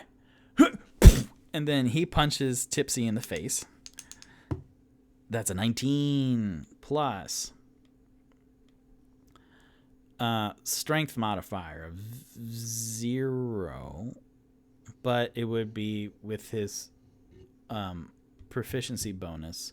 So that's a 21. Hits Tipsy's armor class definitely. So it'll just be 1, or is it a D4? What is unarmed strike? No, unarmed strike is 1 plus your strength modifier. So bandits have 0 strength modifier. So you just punches Tipsy in the face for 1 damage, and Tipsy goes, "Ow! Ah, no!" And so that is the first bandit. And then the other 2 bandits pick out random people from the crowd. And one of them is a dwarf woman who has some nice red mutton chops and kind of like shoulder length hair. And she goes, "No, what are you doing?" And then the other one is like this scrawny elf that is yanked forward, and he's "No, please, no, come on, no." And then the bandits will just punch both of them. How? So 16 plus 0, and then a 4. So okay, the 16, if it's even, then it hits the female dwarf. If it's odd, it hits the male elf. Even, odd. So the one that hits the male one, because that's good. I didn't want just my character, the bad NPCs, just punching a whole bunch of ladies. Because Victor doesn't like violence on anything, so that's fine. So that's 1 point of damage against the elf male. And then the female dwarf goes, no, stop it. So that's the bandits' turn. And then Rock. So Rock will do some cool magic shit. What is Rock's? I have papers. I have good organized papers that I can actually do cool stuff with. So Rock will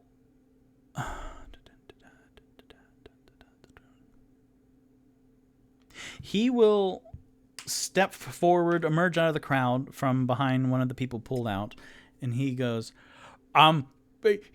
"You need to chill out." And so then he rolls for Ray of Frost, which is a cantrip.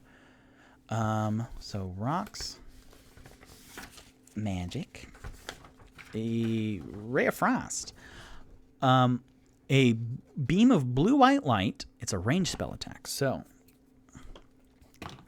it will be 16 plus 5. So that's 16, and then the spell attack bonus is 5. If it hits, it's 1d8 cold, and then the bandit's speed is reduced by 10 until the start of your next turn. So that's just 20. But he hits. he hits the... Let's see. He would go after the one that was aiming for the dwarf woman. So he hits, yes. So dwarf woman. Thank you for your patience in all of this, y'all. This is new to me. This will be smoother. Okay. Cold damage. And that's a 1d8. 1d8, yes. That's 7. That's very good. So, 7. After the not great pun, then Rock steps forward and then casts the Ray of Frost, and it hits the bandit just square in the chest, which he drops a hold of the dwarf woman's front, and then he kind of staggers back a little bit, and as he's panting, you can see the white, blue and white frost spidering out on his chest, and as he's breathing, then you can see his breath, and he looks rough, his eyes are really wide. And then now it's Onyx's turn. Onyx, he pushes his way forward, and then he checks the half-orc down on the ground, but she got up in order to punch the tipsy bandit, and so she's just kind of squirrely, and he clocks her and then just does a slight nod, and she nods back, and then he looks around at the bandits, and yes, they're all human bandits, which just infuriates him. He's just humans. And then he would go into a rage because these are humans, and something bad happened in his past with humans. So he will spend his bonus action to rage. Let me just make sure that's right. So that's good. Crash, bang, boom. Ooh. Onyx. Yes, Onyx.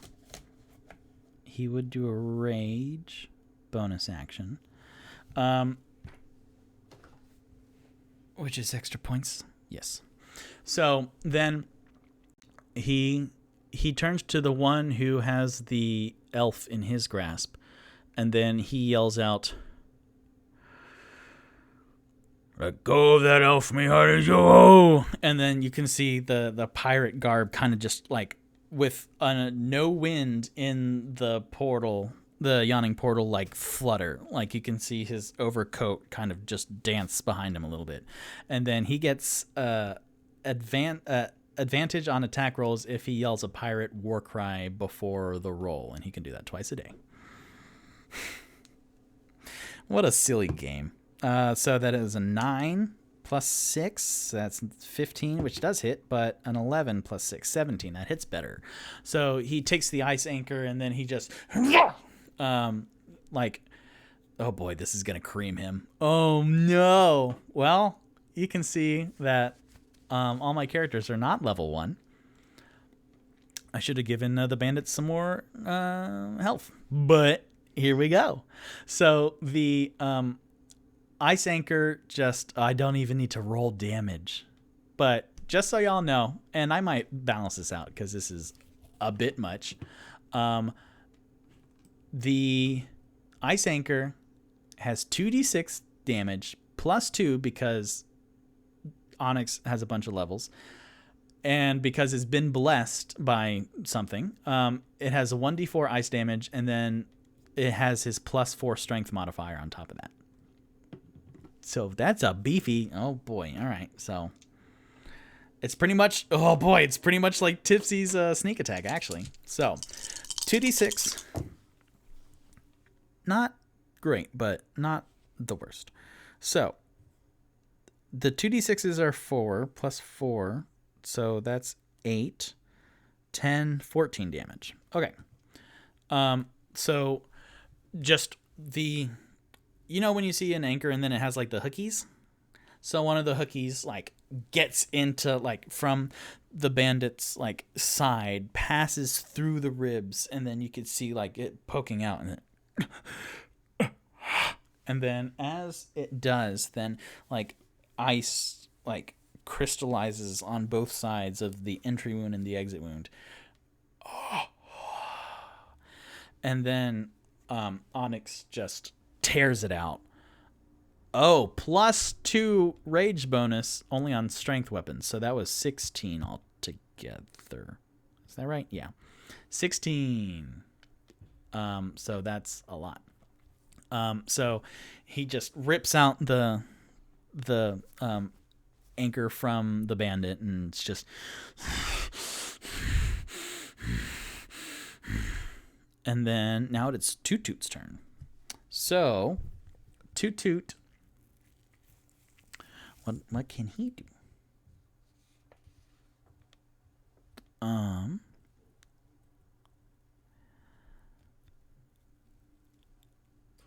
He is going to cast.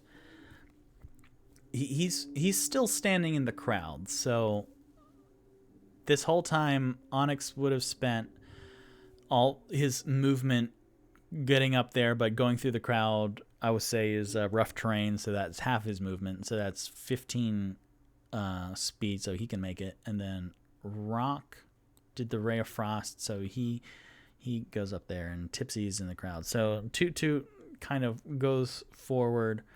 What would he do?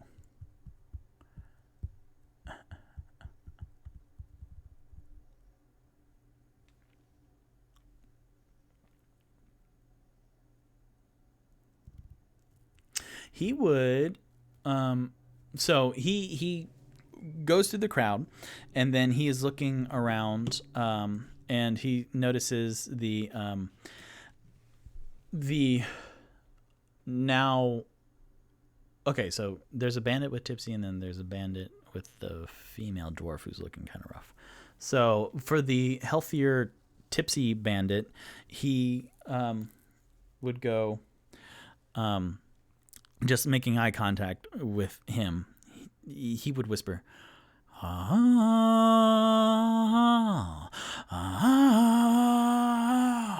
and then he casts Vicious Mockery, which floats through the air, and only the Tipsy bandit can hear this.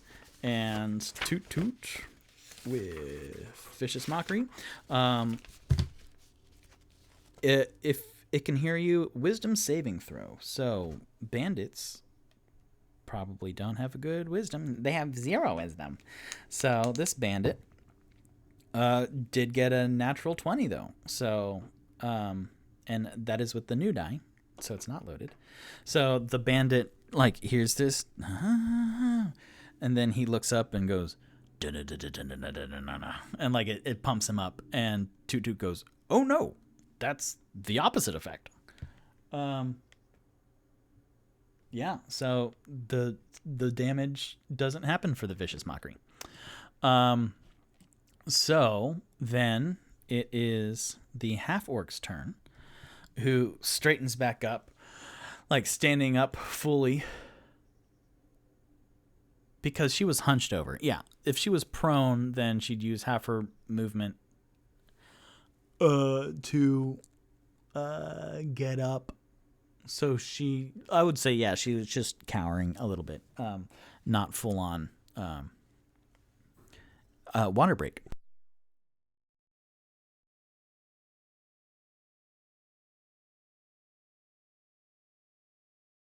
I have 2 bottles of water because me talking for 2 hours was going to be a lot. And it is 2 hours. It's 8:59, which is very exciting. So Toot Toot goes, "Oh no." But then the half-orc stands to her full height, which is 7 feet. And Toot Toot, being 7'3", kind of looks over and clocks that she's not as tall as him. Okay, that's fine. And then let's bring up her page. She would go after, let's see, Tipsy Bandit is 1 through 4. No, she will go after the Tipsy Bandit because she did some damage earlier. And then she will just kind of, let's see. She wants to, like, just go around his middle and, like, slam him to the ground. But that's like a grapple or something, and I don't know how to do all of that, like, mechanics. So I'm going to say that's an unarmed strike. Oh, and she can multi-attack. She can do 2 melee attacks. But she is unarmored. She's unarmed. So she doesn't have a mace, which is what the thug build has. So she will just do 2 melee attacks. Yes. So she will... yeah, you know what? This is fun for me, and I'm not going to look up the grappled mechanics. So she goes around him and, like, slams him to the ground, which I will say is an unarmed attack. 10 plus 2, which does hit because his armor class is 12. There we go. So, clam! And so that's 1 plus 2 for the unarmed strike damage. So that's 3 as he hits the ground. And then she, like, crawls up him and then just like an elbow to the face, which he's prone now, so that is advantage for melee. Yeah, so 7, good. She needed it. 14 plus 2, that's 16. So crack. And so with the other 3 points of unarmed strike damage, then she like crushes his face in, and like she goes through the mouth, so like a couple teeth like sputter out, and he's just on the ground. Well, he doesn't even make noise because that boy is unconscious. And he looks pretty rough. So I have left. Did the elf? Oh dear. Cold damage. No one hit the one doing the elf, huh? Oh no. Chat. Can someone tell me if I hit the bandit that went after the elf? Oh no, that was the Onyx one. Yeah. So there's only one left. Which...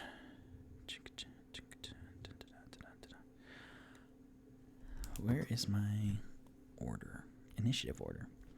So, up at the top is Tipsy, who... Okay, so out of the 5 bandits, Kurenz was murdered and dragged out.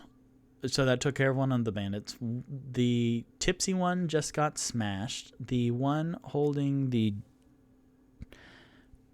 female dwarf has 7 cold damage.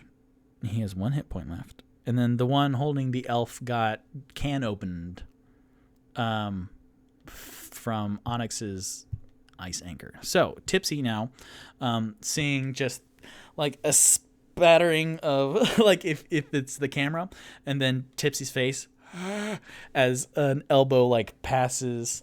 Let's see. If this is the face, then the elbow like comes up and like blood and teeth are kind of slow motion. He's like, and then he looks and makes eye contact with the one bandit left standing, and he's just the ray of frost like just splintered across him, and he's slow mo. So then Tipsy, could he do another sneak attack? Also, is that absolutely necessary? No. Tipsy will then go Ray of Frost. What was Ray of Frost's range? Because 60 feet. Okay. So rock would not have come close. So he would not be in melee range, which would not be flanking for Tipsy to do his next thing. So he draws one of his short swords from his backpack, and this backpack is like a normal size for Tipsy being a gnome, but as he pulls the short sword, then it looks longer than the backpack is itself. So he runs up behind the female dwarf bandit, and then just yeah, and then slashes. So that's 10 plus 6, which definitely hits. And it's 1d6 plus 3 piercing damage. And that's a full 6. So with 9, oh no. So with 9, then Tipsy slices across his back. And then the bandit, and then he shatters because of the ice. And because he had 1 hit point left, but then he was brought to 8, which all the bandits had 8 hit points because it was 2d8 plus 2. So he shatters because in D&D, then if you have 8 hit points and then you hit 0 hit points, then you're unconscious. People could like heal you and revive you and bring you back up. But if you are taken to your hit point maximum in the negative, so if you have 8 hit points and then you go to -8, you dead. So the fact that Tipsy's first sneak attack straight up killed Krenz. Then so this other bandit just shatters on the ground. And Tipsy's just standing there with the sword, like, extended. He goes, yeah. And then the crowd kind of, like, hushes and, like, whoa. And the half-orc kind of, like, stands up and is wiping the blood and teeth from her elbow. Okay, thank you. But I had that handled myself. And then you hear first coming out of the giant portal in the middle of the room. And then the half-orc stops and then looks over. And then you hear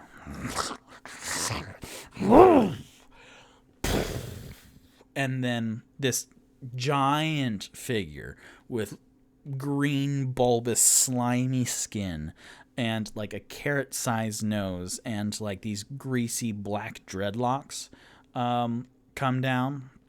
And he has like these horrible like claws, these extended razor-sharp claws. Great. Another D&D podcast and live stream. Exactly what we need. And then on him are 6 like kind of just thick, fleshy, not thick, but like bat-like wings that kind of go like in a pink X with like the flap of skin on them. So he has like 6 of those, and then 3 of these like horrible looking like pink bat like flying squirrel kind of like that fleshy bits like walking. And then they have like these manes of fur, and then this like proboscis, this sharp needle, and 3 of them are flapping around. And he goes then this creature lands and goes, more like D&PU. And then the camera pushes into the bartender who looks at the creature and goes, a troll. And then he grabs the greatsword under the bar, and then it slows, and then everything turns black, and then it says, directed by Victor Rivera. So that is where we're going to end tonight's episode.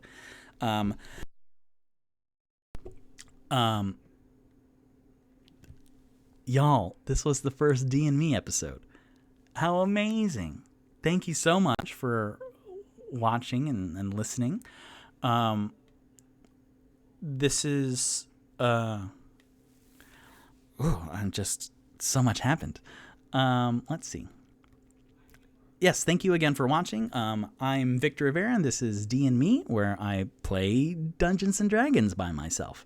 And so far, a natural 20, a loaded die natural 20.